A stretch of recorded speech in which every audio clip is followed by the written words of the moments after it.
प्यारे बच्चों नमस्कार। हमारी 11वीं कक्षा की पाठ्य पुस्तक अंतरा भाग 1 में पाठ 2 दोपहर का भोजन हमने पिछली वीडियो में आपको समझाया था। पाठ की प्रश्न उत्तर समझाए थे। अब हमारे सिलेबस में पाठ पर आधारित बहुविकल्पीय प्रश्न भी आते हैं, जिन्हें हम इंग्लिश में ऑब्जेक्टिव टाइप प्रश्न क्वेश्चन आंसर कहते हैं। तो प्यारे बच्चों देखिए किस प्रकार से क्वेश्चन आंसर आते हैं, मैं वो आपको समझाती हूँ, क्योंकि आपको सभी तरीके से तैयार रहना है। अगर व्याख्यात्मक प्रश्न उत्तर आते हैं तो आपको व्याख्यात्मक भी लिखने आने चाहिए। यदि बहुविकल्पीय प्रश्न उत्तर आते हैं तो वो भी आपको उनके उत्तर देने आने चाहिए। चलिए प्यारे बच्चों देखिए हमारा पहला जो प्रश्न है, प्रश्न नंबर 1, दोपहर का भोजन पाठ का मुख्य पात्र कौन है, यानी कि मेन कैरेक्टर कौन है? मुंशी जी, रामचंद्र, मनोज, सिद्धेश्वरी देवी। मैंने आपको बताया था ना प्यारे बच्चों, कौन है हमारी सिद्धेश्वरी देवी मेन यानी कि कैरेक्टर। फिर अगला प्रश्न है, मोहन की उम्र क्या है?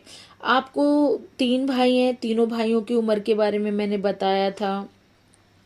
तो आपको बताना है कि मोहन यानी कि मझला बेटा था। मोहन कौन था? मझला बेटा, बीच का बेटा था। तो उसकी उम्र क्या थी? 18 साल। देखो आपको इस प्रकार से आपको ऑप्शन दे रखे होंगे, 15 साल, 18 साल, 20 साल, 7 साल। तो आपको पता है कि मोहन मझला बेटा 18 साल का था। तो इसी प्रकार से आपको ऑप्शन आएंगे और आपको बताना है। देखिए सिद्धेश्वरी के पति का क्या नाम है? अब देखो बहुत अच्छे से आप बता सकते हैं, क्योंकि आपने पाठ को बहुत अच्छे से समझा है। राम प्रसाद, ख मोहम्मद खान, ग मुंशी चंद्रिका प्रसाद, घ इनमें से कोई नहीं। आपको पता है मुंशी जी मैं पाठ में कई बार वर्णन कर चुकी हूँ। तो हमारे जो सिद्धेश्वरी के पति का नाम था मुंशी चंद्रिका प्रसाद। क्या था? मुंशी चंद्रिका प्रसाद। अगला प्रश्न है चौथा, अंत में जब सब खा चुके थे तब कितनी रोटी बची थी? आप बताइए। जब आखिर में जब सिद्धेश्वरी खाना खाने बैठती है तो कितनी रोटी बची थी? 1 रोटी। कितनी बची थी? 1 रोटी।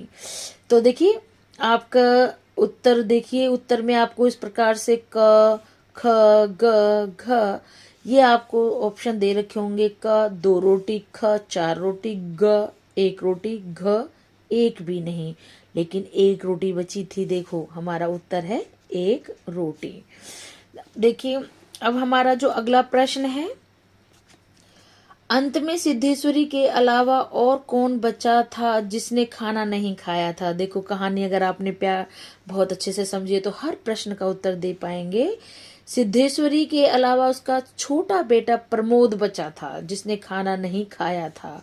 तो इस प्रकार से फिर आपको ऑप्शन 4 ऑप्शन दे रखे होंगे और आपको सही पर या तो टिक लगाएंगे या उसका इस तरीके से उत्तर में आप लिख देंगे इस उसका सबसे छोटा बेटा प्रमोद।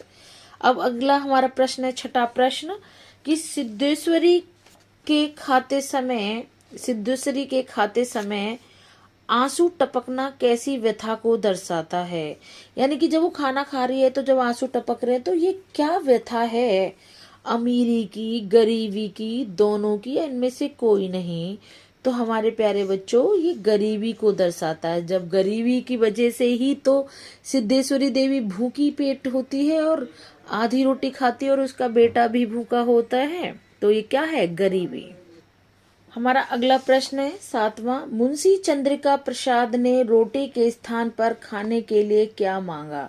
देखिए जो उनके सिद्धेश्वरी देवी का जो पति है उन्होंने कहा मुझे रोटी नहीं चाहिए, उसके स्थान पर उन्होंने क्या मांगा? तो आपको पता होना चाहिए। क, ख, ग, घ ये 4 ऑप्शन दिए गए हैं। पहला ऑप्शन है गुड़ तथा गुड़ का ठंडा रस, 1 कटोरी पनियाई दाल, चने की तरकारी होना चाहिए, को नहीं, चने की तरकारी, या इनमें से कोई नहीं। तो प्यारे बच्चों मुंशी जी ने गुड़ तथा गुड़ का ठंडा रस मांगा था का। अब हमारा अगला प्रश्न है 8वां, दोपहर का भोजन कहानी में सिद्धेश्वरी का मूल स्वर क्या है?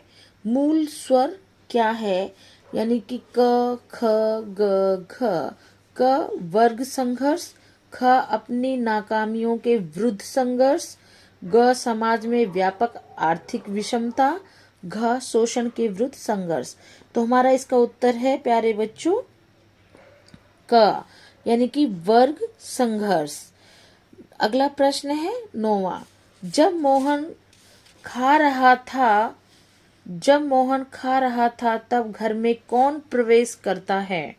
मोहन कौन है? मझला बेटा।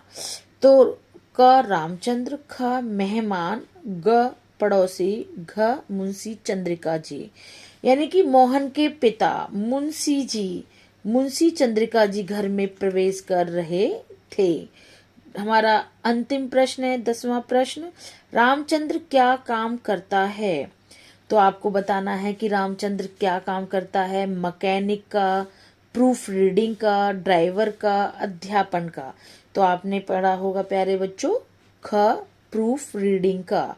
देखिए प्यारे बच्चों, मैं आपसे बार बार यही अनुरोध करूंगी, बार बार यही आग्रह करूंगी कि आप पाठ को जितना हो सके 1 से 2, 3, 4, 5 बार उसको पढ़िए, समझ के साथ पढ़िए और समझने का प्रयास करिए। और उसको जितना हो सके समझ कर पढ़ो। तो आपको व्याख्यात्मक यदि दीर्घ प्रश्न है या अति लघु है या लघु प्रश्न है या आपके बहुविकल्पीय प्रश्न है, आप हर प्रकार के प्रश्नों का उत्तर दे पाएंगे। आपने यदि कहानी को समझ के साथ पढ़ा है और 4 से 5 बार पढ़ा है तो आप हर प्रश्नों का उत्तर दे पाएंगे। आपको रटने की आवश्यकता नहीं है, आप अपने आप ही हर प्रश्नों का उत्तर दे पाएंगे। चलो प्यारे बच्चों, हम अगले पाठ यानी हमारा पाठ नंबर 3 अगली वीडियो में हम आपको पढ़ाएंगे और आपको बहुत अच्छे से पाठ समझ में आया होगा। इसके प्रश्न उत्तर समझ में आए होंगे और बहुविकल्पीय प्रश्न भी समझ में आए होंगे। तब तक के लिए प्यारे बच्चों, हम अगली वीडियो में मिलेंगे। तब तक के लिए नमस्कार, प्यार भरा आशीर्वाद। जय हिंद, जय भारत।